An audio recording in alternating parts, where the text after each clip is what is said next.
माननीय मुख्य अतिथि महोदया,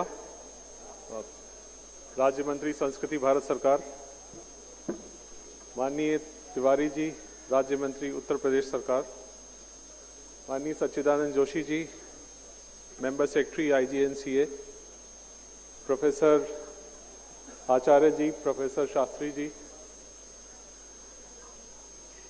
इस खूबसूरत ऑडिटोरियम में पधारे सभी महानुभाव एवं काशी के समस्त निवासियों,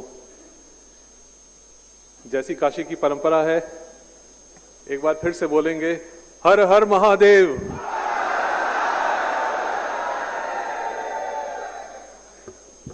बहुत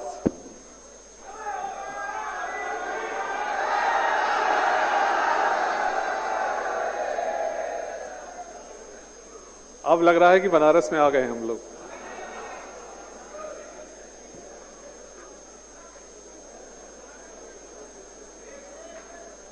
जैसा कि आप सबको विदित है, आज़ादी का अमृत महोत्सव भारत की स्वतंत्रता की 75वीं वर्षगांठ के उपलक्ष्य में आयोजित किया जा रहा है। 12 मार्च 2021 को इसी वर्ष प्रधानमंत्री जी ने दांडी गुजरात में जाकर इस समारोह का शुभारंभ किया था और यह समारोह 15 अगस्त 2022 से होता हुआ 15 अगस्त 2023 तक संपादित होगा, ऐसा निर्णय लिया गया है।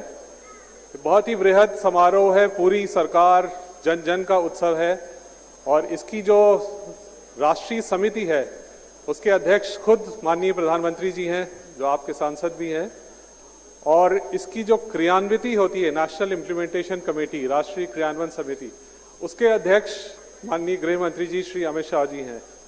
मैं ये इसलिए बता रहा हूँ कि यह समारोह सरकार द्वारा कितनी गंभीरता और कितने उच्च स्तर पर मनाया जा रहा है। इस समारोह में पूरे भारत में समस्त प्रमुख स्थानों पर, समस्त जगहों पर विभिन्न प्रकार के आयोजन किए जा रहे हैं। अभी तक लगभग 8000 कार्यक्रम आयोजित किए जा चुके हैं, जिसमें से 6000 केंद्र सरकार के मंत्रालयों द्वारा और 2000 राज्य सरकार के मंत्रालय विभागों द्वारा किए गए हैं। हर माह हमारा यह प्रयास रहता है कि 5 से 10 तक बड़ी इवेंट्स हो, जिनको हम आइकॉनिक इवेंट्स करते हैं, जो देश के कोने कोने में हो। और जैसा कि प्रधानमंत्री जी ने इसकी 5 थीम्स निर्धारित की हैं इस महोत्सव की, सबसे पहली थीम है आज़ादी, फ्रीडम एट 75, जो हमारी विरासत है, हमारा स्वतंत्रता संग्राम है, जो हमारा इतिहास है, जो पिछला काल है, उसको कैसे हम शोकेस करें, उसको कैसे सम्मानित करें। दूसरा है एक्शंस, अचीवमेंट्स एट 75, पिछले 75 साल में देश ने क्या क्या अर्जित किया, क्या क्या अचीवमेंट्स हुए। तीसरा है एक्शंस एट 75, आज हम क्या क्या एक्शन ले रहे हैं जो देश को आगे बढ़ाने में, जैसा प्रधानमंत्री जी ने 15 अगस्त को अपने लाल किले के भाषण के दौरान कहा था कि अमृत काल अब शुरू हो रहा है, तो 75 वर्ष से 100 वर्ष जब भारत की आज़ादी को हो जाएंगे 2047 को, उन्होंने इसको अमृत काल का नाम दिया है। और मेरे विचार से और हम सबके विचार से ये इस देश के लिए डिफाइनिंग मोमेंट होगा और हमें सब पे इस पे विचार करना है कि हम कैसे सारी अपने इतिहास को, अपने करंट को, अपने भविष्य को एक साथ समेट कर कैसे इसको भारत को शोकेस करें, ताकि जो हमारा विश्व गुरु बनने का सपना है, जो विश्व गुरु बनने की हमारी आकांक्षा है, वो पूरी हो सके।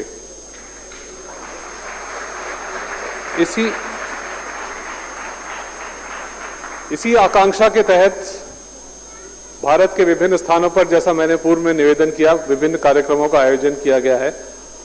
और मुझे याद है कि एक समिति की जब बैठक हो रही थी बहुत उच्च स्तर की, जब काशी उत्सव का नाम आया तो 1 सेकंड में ही ये प्रस्ताव अप्रूव हो गया कि काशी शंकर जी की नगरी है और यहाँ जो विभूतियाँ हुई हैं, यहाँ की जो संस्कृति है, यहाँ की जो परंपरा है, यहाँ का जो रहन सहन है, यहाँ का जो खान पान है, उसमें इतनी सारी चीज़ें हैं सेलिब्रेट करने की, इतनी सारी चीज़ें हैं कि अगर हम 15 अगस्त 2023 तक हर दिन एक सेलिब्रेट करें फिर भी शायद ये कम पड़ जाएगा। तो इसीलिए काशी उत्सव को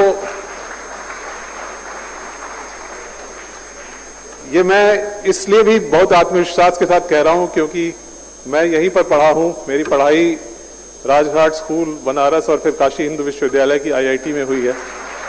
तो जैसा कहते हैं कि हमहू बनारसी है।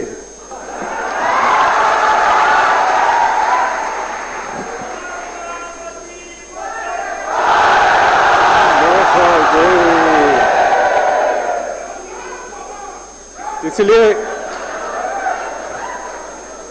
और एक बहुत बड़े फिलोसोफर पश्चिम के हैं, रूमी, उनकी एक अंग्रेजी में छोटी सी एक लाइन है कि you wonder looking for diamond from room to room and then you realize it is on your neck.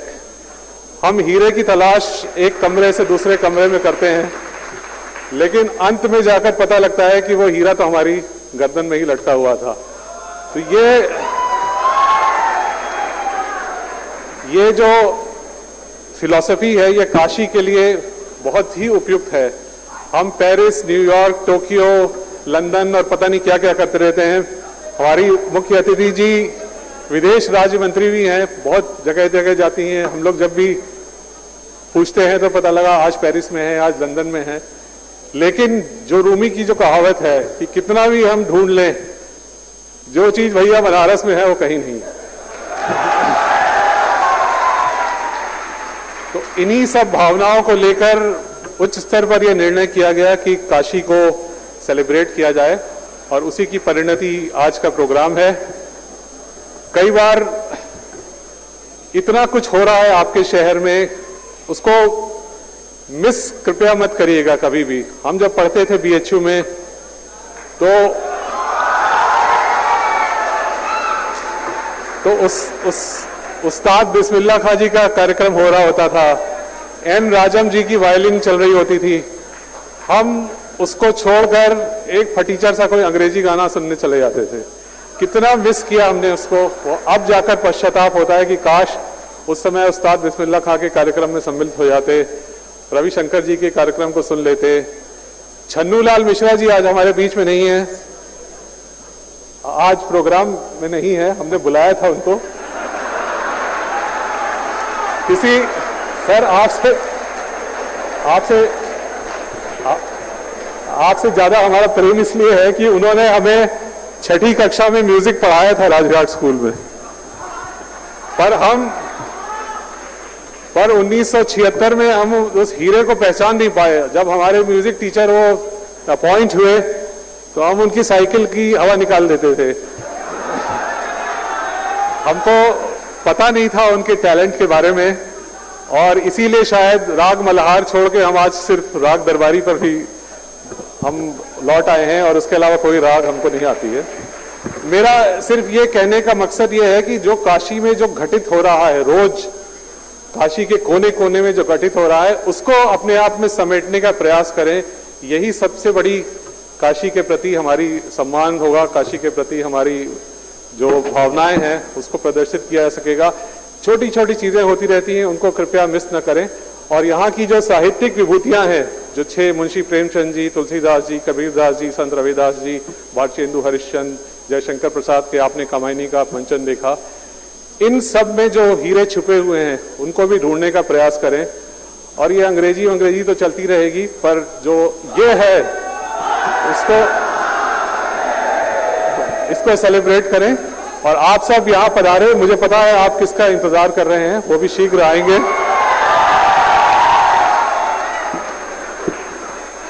हम भी बनारस के इसलिए समझते हैं आपकी भावनाओं को। इसी के साथ आपको पधारने के लिए बहुत बहुत धन्यवाद। जय हिंद।